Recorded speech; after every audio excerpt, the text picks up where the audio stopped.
가끔은 이제 후배들한테 그런 얘기도 해요. 선배님 제가 언제까지 여기에 있을지 모르겠지만 밖에 나가면 많이 춥습니까? 졸라 추워요.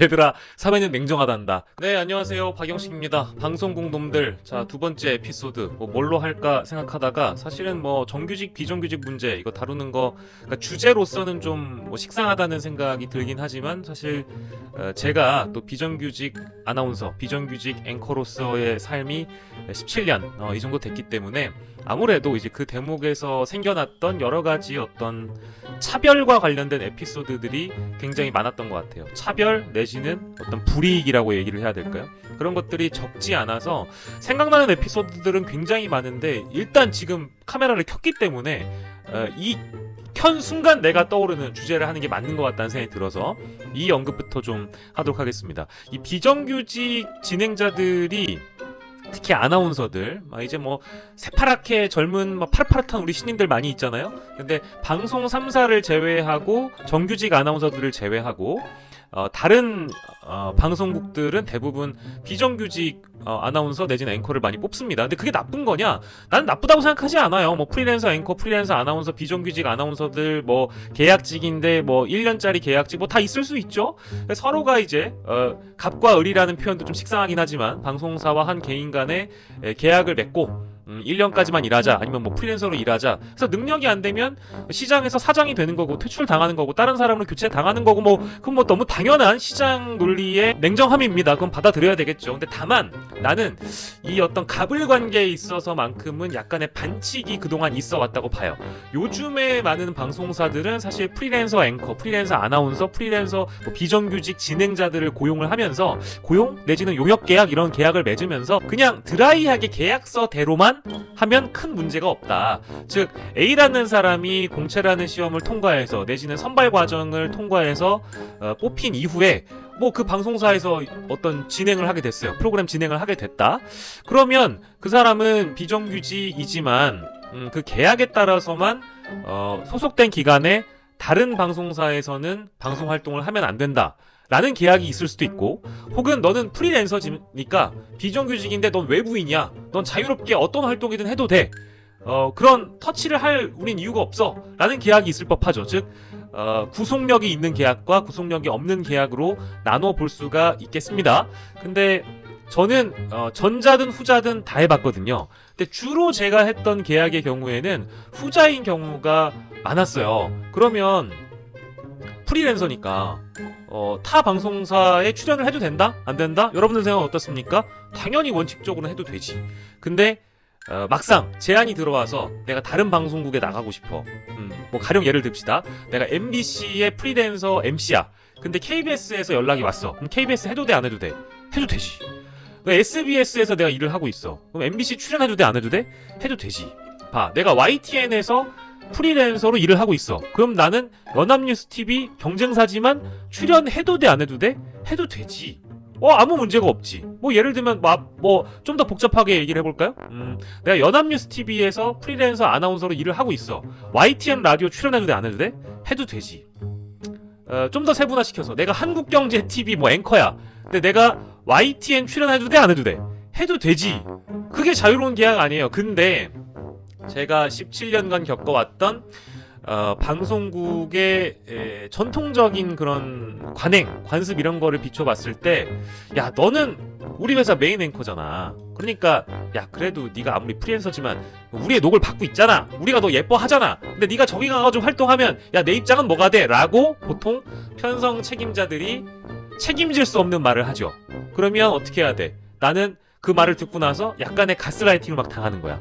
술도 먹고 밥도 먹으면서 이 사람이 그렇게 얘기를 하니까 내가 왠지 미안한 거야. 내가 또 우리 부장님 사랑하고 내가 우리 국장님 사랑하고 내가 이 회사한테 실제 메인격의 대우를 받고 있는데 이 회사에서는 내가 최고야. 아직 이 회사 딱 하면 딱 박영식밖에 떠오르지 않아. 그랬다고 치자고요. 그럼 어떻게 돼? 내가 이제 고민이 생겨가지고 찾아간 다음에 부장한테 국장한테 가서 물어보죠. 제가 사실은 SBS에서 활동하고 싶은데 MBC에서 활동하고 싶은데 그래도 될까요? 그런데 그런 고민을 털어놓으면 흔쾌히 넌 가서 활동해도 되지. 넌 외부인이니까. 이렇게 얘기하는 사람 많이 없습니다. 근데 요즘에는 상황이 많이 달라져서 그런 근로기준법, 노동법 분쟁들이 제가 예전에 활동하던 10년 전, 20년 전보다는 훨씬 더 많이 자유로워졌어요. 즉, 바꿔 얘기하면 담당자들이 법적으로 자기가 책임질 일을 안 만들고 싶어 해요. 그래서 야, 우리는 믿음으로 가는 거니까 너는 다른 방송국 출연 안 해줬으면 좋겠어. 왜냐면 내가 편성 책임자 있는 동안에는 내가 좀 입장이 곤란하잖아 라고 솔직하게 얘기하는 사람도 있어요. 그 사람은 좋은 사람이지. 근데 그 사람이 의리가 있어서 실제 그 해당 방송사, 내가 얘기하는 그 내가 주로 녹을 먹는 방송사에서 내 훗날을 챙겨주느냐. 훗날 챙겨주는 사람도 있지. 그 사람은 진짜 의리 있는 뭐 편성 책임자겠지. 근데 아닌 경우가 허다해왔다. 근데 지금 요즘에는 시대가 많이 바뀌었어요. 내가 보니까 되게 자유롭더라고. 뭐 MBC 프리랜서, 뭐 SBS 프리랜서 이런 사람들이 뭐 예를 들면 경쟁사도 많이 출연하고 그런 걸 막을 수가 없는 거예요. 왜냐면 내가 실제 불이익을 겪으면 나중에 이 담당자들을 뭔가 피해를 봤다고 실제 고소하는 사례도 있고, 그게 여러분들 기사 찾아보시면 엄청나게 많이 있습니다. 이제 그런 사례들이 왕왕 쌓여왔기 때문에 이제는 책임지고 싶지 않다. 프리랜서로 뽑거나 비정규직으로 뽑으면 니네 열심히 활동해라라고 아예 이제 방목을 하는 거죠. 근데 제가 활동하던 시절만 하더라도 그게 사실은 자유롭진 못했어요. 비정규직 계약이라고 하더라도. 그리고 많이 설득을 당했죠. 설득 당한 내 책임도 있어. 그들의 이제 와가지고 막 그 방송사들을 욕하는, 내가 그때 이런 불이익을 당했었다라고 훗날 고발하거나 법적으로 처리하는 분들의 심정은 이해가는데, 같이 일했던 사람들에 대한 어떤 의리, 이걸 또 감안한다면 그것이 옳은 일이냐? 그건 뭐 좀 판단을 해봐야 되겠죠. 근데 제가 이제 종합해서 좀 결론적으로 얘기를 하고 싶은 거는, 양자 간에 합의를 해서 계약을 맺었다면 그 계약서대로 하는 것이 맞는데, 그동안 법적인 허점을 알면서도 방송사들이 이 방송 인력들을 자신들이 좀 유리하게끔 일을 시켜왔다. 그리고 어쨌든 방송을 시켜주는 곳이 갑이기 때문에 방송 노동자들은 불합리한 처우나 불합리한 지시가 있어도 그걸 감내해왔다 라는 건 사실 모두가 인정할 수 있을걸요. 근데 내가 어떤 특정 방송사를 욕하는 건 아니잖아. 다만 내가 67개, 8, 9개의 방송사를 겪어보고 여러 이제 같이 이제 이른바 용역 계약들을 해보니까 방송 노동자들이 어쩔 수 없는 을에 놓여지는 상황이 많아서 PD나 담당 책임자나 더 나아가선 편성 책임자 혹은 더 그 높은 사람들이 왜 이래, 내가 우리 박영식 씨 챙겨주잖아, 또 좋아하잖아, 일 많이 시켜주잖아, 근데 꼭 내가 있을 때 경쟁사 가가지고 일해야 되겠어요? 나 그럼 서운하지 라고 얘기하는데 그거 어떻게 거절해. 그래서 나는 그냥 의리를 지켰지. 근데 의리를 지키면 나중에 그 사람이 내가 좀 불리할 상황에 처했을 때 그 설득을 했던 그 담당자가 그 자리에 있냐? 아니지. 인사가 나서 바뀌어버리지. 그러니까 그런 이제 아픈 사람들이 있다는 거예요. 근데 내가 오늘 얘기하고 싶은 건 여전히 방송국들의 파견직, 비정규직, 프리랜서 이렇게 일을 하는 사람들이고, 이건 직군은 방송 진행자 말고도 다른 직군들이 많이 있잖아요. 그 직군들에게 혹시나 우리 정의로운 저널리즘을 추구하시는 방송사에서 혹시나 이 방송 노동자들에게 앞뒤다른 행동을 하고 있진 않은지. 특정 방송사 어디라고 언급 안 했습니다. 근데 대부분이 관습적으로 방송 노동자들을 차별해왔던 우리 이 방송사들의 역사, 이거 좀 바로잡아야 되는데, 아직까지 내가 많은 이제 친구들, 선후배들을 통해서 들어보면 어쩔 수 없는 한계와 현실의 벽도 있지만 자신은 기득권이어서 그 아랫사람들, 아무튼 사각지대에 놓인 사람들을 제대로 챙겨주지 못하는 사람들이 많이 있어요. 그들의 힘이 부족하기도 하지만 그들이 실제 사장까지 올라갔을 때 그런 부분들을 좀 면밀히 살펴봐준 노력을 했다면 지금 같은 상황에 놓이진 않았을 것 같다라는 생각이 들어서요.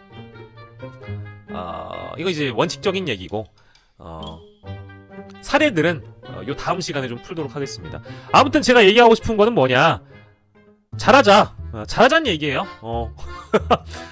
계약대로 하자, 원칙대로 하자. 그래서 정규직 아나운서들이야, 사실 정규직 앵커들이야, 정규직 직원들이야, 타 방송사 출연은 당연히 허락을 맡아야 되는 것이고, 그건 이제 구속력 있는 계약이잖아요.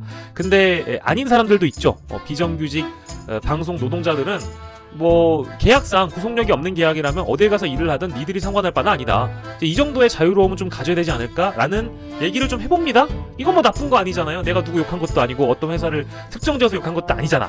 다만 내가 살아왔던 역사들을 보면 A 방송사, B 방송사, C 방송사, D 방송사, E 방송사, 이 방송사 중에 섭섭했던 방송사가 없었을까? 있었죠, 당연히. 근데 이제 나는 요즘 행복해. 왜냐면 자유롭게 내가 얘기할 수 있잖아. 그래서 가끔 이제 후배들한테 그런 얘기도 해요. 선배님, 제가 언제까지 여기에 있을지 모르겠지만 밖에 나가면 많이 춥습니까? 졸라 추워요. 얘들아, 사회는 냉정하단다. 그러니까 거기에서 열심히 해가지고 너의 능력을 쌓고 네 네임밸류로 승부할 수 있을 때 나와야지. 나처럼 박영식 같은 잔바리가 방송국에 나와가지고 뭘 하겠다고 비비적거리는 순간 굉장히 차가운 경쟁 시대에 내몰릴 수 있다라는 점을 제가 또 상기시켜 드리면서 서로 갑과 을, 방송사와 방송 노동자 서로가 서로에게 잘하는 아름다운 방송 문화를 만들어가길 바라는 마음에 이 영상을 찍게 됐습니다. 어떤 사례들이 제가 요즘 제보를 많이 받아요. 제보를 여러분들께 또 확인시켜 드릴 테니까 어떠한 갑질들이 방송국 놈들의 갑질, 이건 방송사의 갑질이 아니야. 방송국 놈들, 그 안에서 일하는 놈들끼리 서로 그 미천한 놈들끼리 갑질하고 이러지 맙시다. 이제 그런 사례들을 내가 너무 많이 제보를 받아서 내가 이 클립을 잘 찍었다 싶었어요. 작가 여러분, 뭐 프리랜서, 아나운서 앵커 여러분, 우리 프리랜서 PD 여러분, 프리랜서 AD, 편집 인력 여러분들 저한테 이제 제보를 주시면 제가 사연으로 소개시켜 드릴게요. 그게 훨씬 재밌을 것 같아. 자, 오늘 영상은 여기까지만 할게요. 여러분, 안녕.